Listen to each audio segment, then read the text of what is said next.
Hello guys, welcome back to my channel little world of Hema. ఇప్పుడైతే మనం బాల త్రిపుర సుందరి టెంపుల్కి అయితే వచ్చేసామండి. ఈ టెంపుల్ త్రిపురాంతక మన ఊర్లో అయితే ఉంది, ప్రకాశం డిస్టిక్.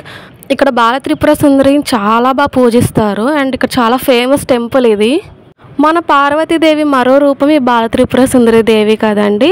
ఇక్కడ అమ్మవారు ఏంటంటే కిందకు ఉంటారండి, బాగా చిన్నగా ఉంటారు. మనం కిందకి స్టెప్స్ దిగి వెళ్ళాలి అమ్మవారి దగ్గరికి.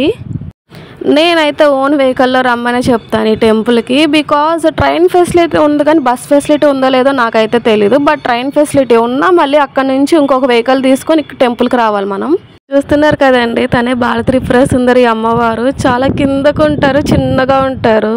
దర్శనం అయితే చాలా బాగా అయింది మాకు. మీరు కూడా పక్కా విజిట్ చేయండి. ఇక్కడ ఏం కోరికలు కోరుకున్నా నెరవేరుతాయంట, బట్ హార్ట్ఫుల్గా కోరుకోవాలి ఏదన్నా కానీ.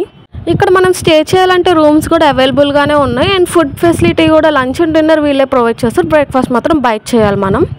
చాలా అంటే చాలా హిస్టారికల్ టెంపుల్, పక్కా మీరు కూడా విజిట్ చేసేయండి మీ ఫ్యామిలీ ఫ్రెండ్స్తో. చాలా అంటే చాలా బాగుంది. అండ్ ఈ అమ్మవారి ఫేస్ చూడండి, అసలు ఎంత కళగా ఉందో, చాలా బాగున్నారు. ఈ వీడియో కనుక మీకు నచ్చినట్టయితే like, share and subscribe to my channel little world of Hema. Thank you for watching.